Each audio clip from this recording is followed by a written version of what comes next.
দুৰ্যোগৰ হিচাপ গণনা কৰিছে উজনিৰ বানাক্ৰান্তই।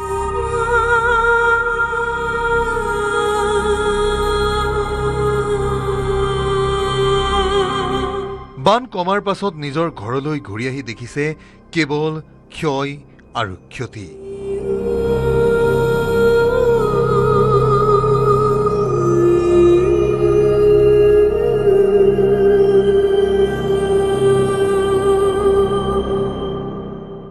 গাঁঠিৰ ধনেৰে কিনা আতুম টোকাৰিকৈ ৰখা ঘৰুৱা আচবাব আৰু সা সম্পদেই নহয়, বানে উটুৱাই নিলে বহু লোকৰ আপোনজনকো।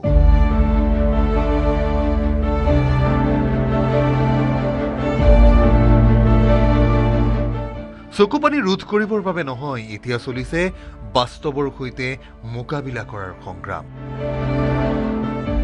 এটোপাল পানী, এসাঁজ কাপোৰ আৰু এমুঠি ভাতেই বহু বানাক্ৰান্তৰ বাবে হৈ পৰিছে সপোনৰ দৰে। বানাক্ৰান্তৰ এই হাহাকাৰৰ সময়ত গোটেই অসমে দেখুৱাইছে মানৱতা আৰু একতাৰ বল। বিপন্ন সময়ত বানাক্ৰান্তৰ সহায়ৰ বাবে উমুৰি খাই পৰিছে সমগ্ৰ অসমবাসী। সমাজকৰ্মী, মানৱ দৰদী লোকৰ লগতে এই দুৰ্যোগৰ সময়ত প্ৰাণে পণে জঁপিয়াই পৰিছে একাংশ কণ্টেণ্ট ক্ৰিয়েটৰ, ইউটিউবাৰ, ইনফ্লুৱেঞ্চাৰ। এইসকল উদ্ধাৰকাৰীয়ে সামাজিক মাধ্যমত এৰা ভিডিঅ'ত প্ৰতিফলিত হৈছে বানাক্ৰান্তৰ দুৰ্যোগৰ বিভিন্ন জীয়া ছবি। চাওক এই কণমানিটিলৈ কিদৰে শিৱসাগৰৰ বানপীড়িত শিশুৱে সাহায্যকাৰী লোকৰ পৰা বিচাৰিছে মাকৰ বাবে মেখেলা চাদৰ অথবা এযোৰ চেণ্ডেল।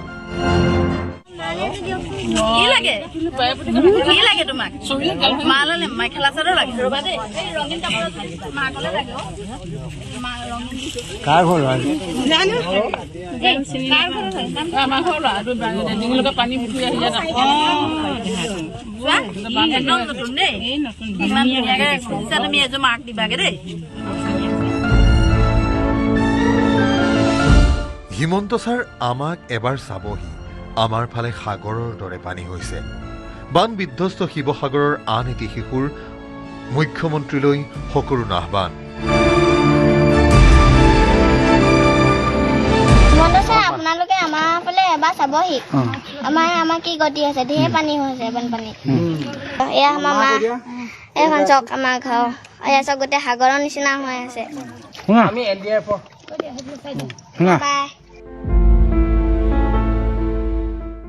বান শুকোৱাৰ পিছতো উজনিৰ ৩ জিলাৰ চৌদিশে এতিয়া বৰ্ণনাতীত পৰিৱেশ। কলৰ ভূৰত উঠি শিশুসহ মহিলাই গ্ৰহণ কৰিছে খাদ্য। পানী শুকোৱাৰ পাছত আপোন ঘৰখনলৈ উভতি গৈ কান্দোনত ভাগি পৰিছে বানাক্ৰান্তসকল। যিয়ে যেনেকৈ পাৰে বোকাই পুতি পেলোৱা সামগ্ৰী এপদ এপদকৈ তুলিছে। কালৰূপী বানে সৰ্বস্ব লৈ গ'ল। কোনোকালেই বান দেখা নোপোৱা বান বিধ্বস্ত লোকৰ সহায়ৰ বাবে ৰাজ্যৰ ভিন্ন প্ৰান্তৰ পৰা বানপীড়িত এলেকাত উবুৰি খাই পৰিছে বিভিন্নজন। উজনিৰ ৩ জিলাৰ বন্যাৰ্তক এমুঠি অন্ন আৰু পশুধনৰ আহাৰ যোগান ধৰিছে বিভিন্নজনে। তাৰ মাজতে আকৌ কোনোৱে বানাক্ৰান্ত ৰাইজক বিতৰণ কৰিছে একোটা দমকল।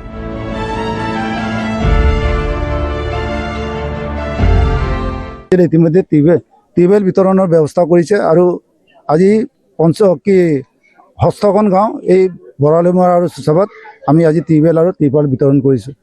চাউল আনিছে, দালি আনিছে, বিভিন্ন ধৰণৰ খাদ্য সামগ্ৰী লৈ আহিছে আৰু পানী আনিছে আৰু সেইখিনিকো আজি এই ৰাইজক আমি চঞ্জাব আহিছোঁ। যিসকল লোকে সাহায্য আগবঢ়াব পৰা নাই, সেইসকল লোকে বানপীড়িত ৰাইজৰ কাষত উপস্থিত হৈ কৰিছে শ্ৰমদান।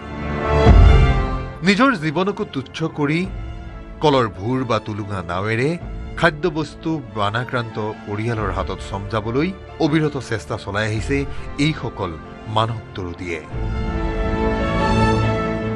Bureau report, news 18, Assam, north east.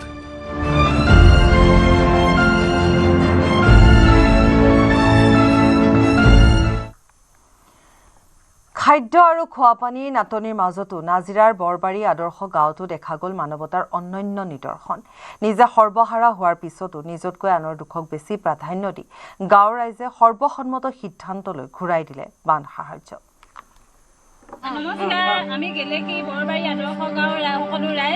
মানৱতাৰ অনন্য নিদৰ্শন নিজৰ বান সাহায্য ঘূৰাই দিলে অধিক দুৰ্দশাগ্ৰস্ত লোকলৈ।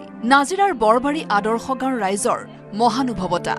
আমাৰ গাঁওখন মানে পানীত ডুব গৈছিলে, চৰকাৰৰ ফালৰ পৰা আৰ্থিক সাহায্য আহিছিলে, আমি বিতৰণ কৰি লোৱা হ'ল। ৰাজ্যত এতিয়া বানৰ সংহাৰী ৰূপ। চৌদিশে কেৱল আৰ্তনাদ আৰু হাহাকাৰ।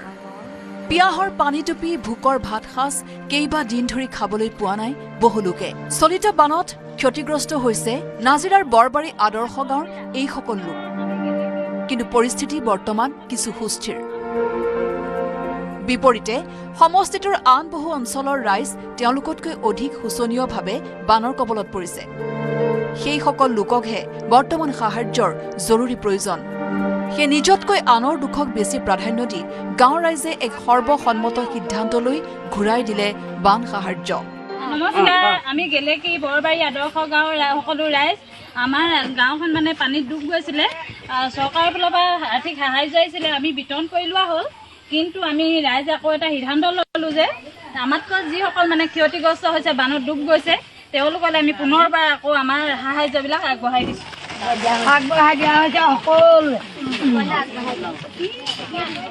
মানৱতাৰ আন এক নিদৰ্শনীয়া সাহায্য হিচাপে আগবঢ়োৱা খোৱাপানীৰ বটল ল'বলৈ অস্বীকাৰ কৰিলে এগৰাকী বয়োজ্যেষ্ঠই। খোৱাপানী আছে বুলি কৈ 15 কাৰ্টন পানী ঘূৰাই পঠিয়ালে আন লোকৰ বাবে। আমি আপোনালোকক 30টা দিছোঁ, আপোনালোকে নালাগে